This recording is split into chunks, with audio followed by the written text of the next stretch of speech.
मैं एक पुराने हॉस्टल में रहती थी जो एक मेंटल असाइलम का रेनोवेटेड वर्जन था। गांव के लोग हमेशा कहते थे कि वहां अब भी उन पागल मरीजों की रूह भटकती है। हॉस्टल में एक कमरा था, रूम नंबर 270। सभी सीनियर्स वार्न करते थे, वहां मत जाना, वहां मौत की बू है। परंतु पे 70। लेकिन मेरी क्यूरियोसिटी मुझे अंदर खींच ले गई। एक रात डरे के चक्कर में मैं टॉर्च और मोबाइल लेके रूम 270 के अंदर गई। परंतु पे 70 रूम खुला तो हवा तेज चलने लगी, जैसे कोई अंदर घुस गया हो। दीवारों पे खून के दाग थे, जैसे किसी ने हाथ से लिखने की कोशिश की हो। कॉर्नर में एक टेबल थी और उस पे एक पुरानी डायरी रखी थी, काली लेदर कवर वाली, खून से सुनी हुई। परंतु पे 70 डायरी खोलो तो पहला लाइन लिखा था, मेरा नाम डॉक्टर सेन है। यह असाइलम मेरा था। मैंने यहाँ लोगों को इलाज के नाम पर मार डाला। उनके दर्द को लिखता गया। उनकी चीख मेरी ताकत बन गई। हर पेज में अजीब अजीब लिखा था, कैसे उसने पेशेंट्स के साथ एक्सपेरिमेंट्स किए, उन्हें टॉर्चर किया और उनके खून से ही ये डायरी लिखी। लेकिन सबसे डराने वाली बात आखिरी पेज पे लिखी थी, जो भी ये डायरी पढ़ेगा अब वो कभी आज़ाद नहीं होगा। उसका नाम इस डायरी में लिखा जाएगा।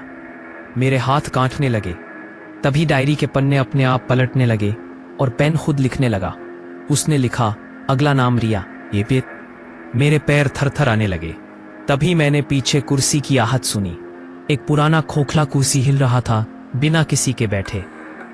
फिर मुझे महसूस हुआ, एक ठंडा हाथ मेरे कंधे को छूने लगा। जब मैंने पलट कर देखा तो एक आदमी का साया था, व्हाइट कोट में। उसका चेहरा आधा जला हुआ था, आंखें खून से भरी। उसने सीधा मुझे देखा और बोला, तू अब मुझे छोड़ नहीं सकती। मैं चीखी पर दूर बंद हो गया।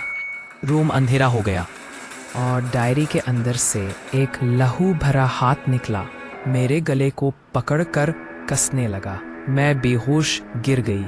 सुबह वार्डन और स्टूडेंट्स ने दरवाज़ा तोड़कर मुझे उठाया।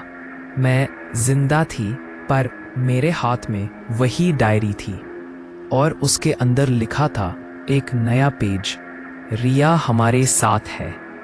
उस दिन के बाद से हर रात एक नया नाम डायरी में लिखा आता है। पहले हॉस्टल के स्टूडेंट्स, फिर मेरे दोस्त, और कल रात डायरी में लिखा था नेहा। सबसे खौफनाक बात यह है कि जब भी कोई ये कहानी सुनता है, उस रात डायरी में एक नई एंट्री होती है। मैंने अभी चेक किया था और डायरी में लिखा था, अगला नाम तुम। आज रात अगर तुम अपने रूम में एक पुरानी डायरी देखो तो उसे कभी मत खोलो, क्योंकि एक बार नाम लिख गया, वापस आना नामुमकिन है।